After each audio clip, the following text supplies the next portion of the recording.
Ed Hathaway sculpts what he sees in his dreams.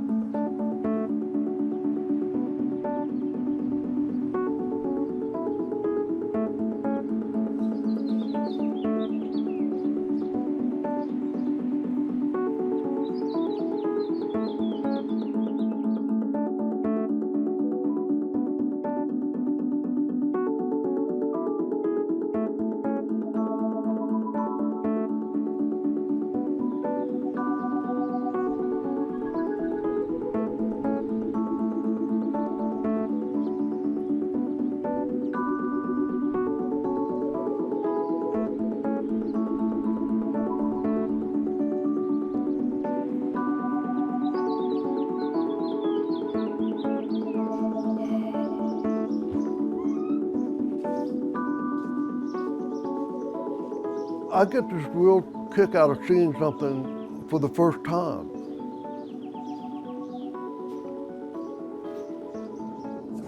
It's in my head, and then all of a sudden, I put a few pieces together, and then it's out there.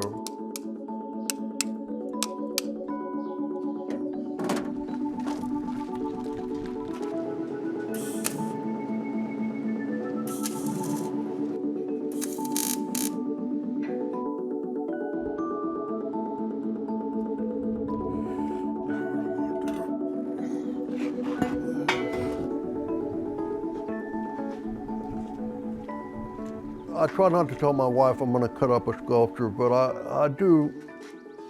If they've been around a while and I start having doubts about it, or just maybe I have a different idea, I'll cut it up, change it, I'll add something to it.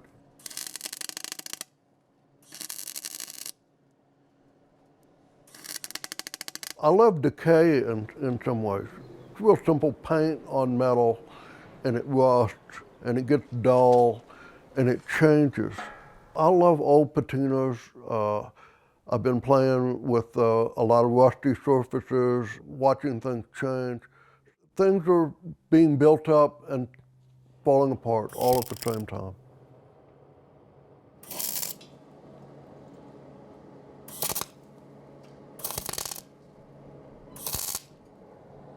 I don't consider anything totally done.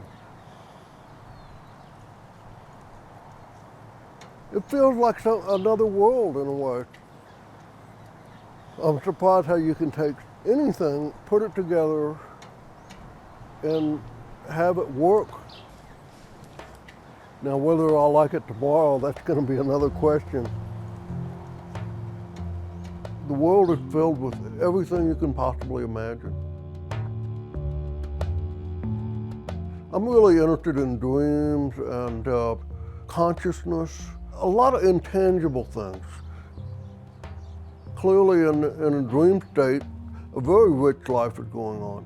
And I look at people all the time and I think, there's a whole world in their heads. I mean, I know from my own experience, I walk around with all these different thoughts and feelings and ideas, and it's constant. So I assume everybody else is in the same boat.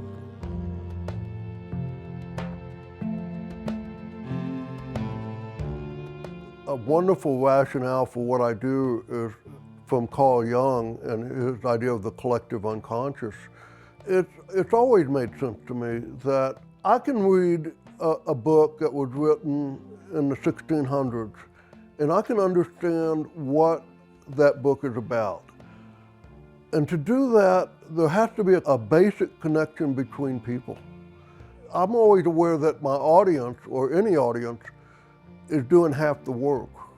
It's not just the author. It's the person that's receiving it, and what are they doing with it?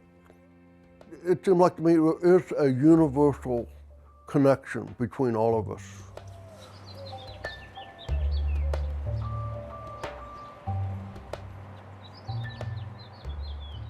I'm pretty deaf. Deafness causes you to separate from other people. It creates a social barrier. And I went through a stage in my life where I was really a loner. So art was absolutely necessary for me to connect with other people.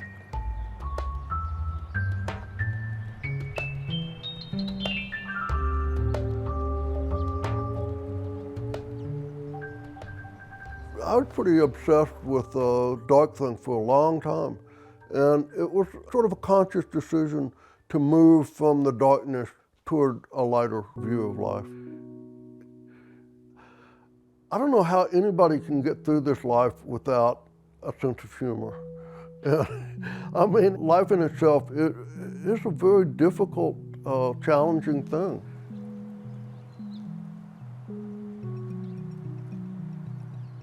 I remember reading about the Eskimos.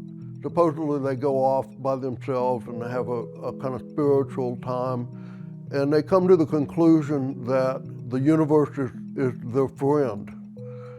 And I like that idea. I mean, if it's not our friend, I don't know that I want to live in this universe.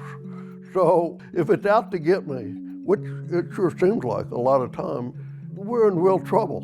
So I choose to look at it like the universe is my friend.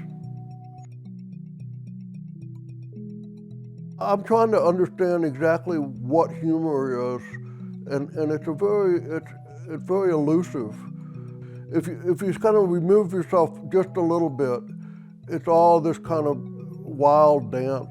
Life is just chaos and craziness. It's really our attitude that shapes whether it's funny or not.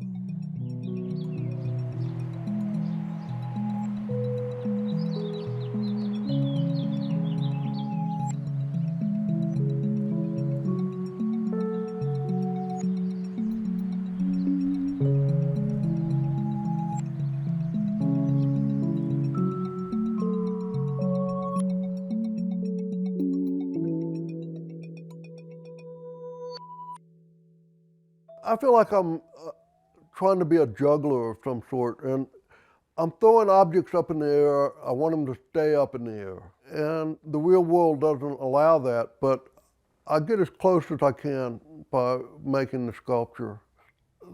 The lightness of being is that we're also temporal. Everything is elusive and temporal, and it'll all be gone someday.